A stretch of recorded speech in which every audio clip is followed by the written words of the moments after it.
Vilniaus vertybinių popierių birža pradėjo įgyvendinti projektą, kurio pagrindinis tikslas sudaryti sąlygas už vertybinius popierius atsiskaityti eurais. Biržos atstovų teigimu, tokiu būdu planuojama pritraukti daugiau investicijų. Euras kaip prekybos ir atsiskaitimų valiuta turėtų būti įdiegtas jau šių metų pabaigoje. Liepos 23 dieną dauguma jaunuolių buvo suklaidinti, kuomet neveikė Lietuvos aukštųjų mokyklų asociacijos bendram priėmimui organizuoti skirta svetainė, o dauguma abiturientų gavo klaidingus SMS pranešimus, jog jie niekur neįstojo. Asociacija kaltės nepripažįsta, o Švietimo ir mokslo ministerija nutarė ištirti sistemos spragas, kad panašūs incidentai nepasikartotų.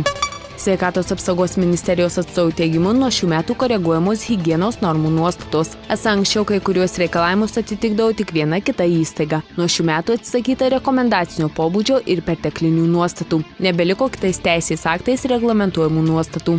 Vaiko teisių apsaugos kontrolierės Editos Žiobienės teigimu, iš 25 Vilniaus rajone esančių ikimokyklinių įstaigų 4 nėra sudaryta galimybių vaikus ugdyti valstybinę kalbą. Dėl šios situacijos skundžiasi vaikų tėvai. Vilniaus miesto savivaldybės atstovų teigimu, artimiausiu metu ketinama spręsti šią problemą. Žemės ūkio ministerija siūlo iš planuojamų tiesioginių išmokų skirti per 45 milijonus litų probleminiams žemės ūkio sektoriams paremti. Tokį siūlymą palaiko ir žemdirbiai. Ministerijos atstovų teigimu, tikslingiausia lėšas būtų nukreipti į mėsai skirtų gyvulių sektorių.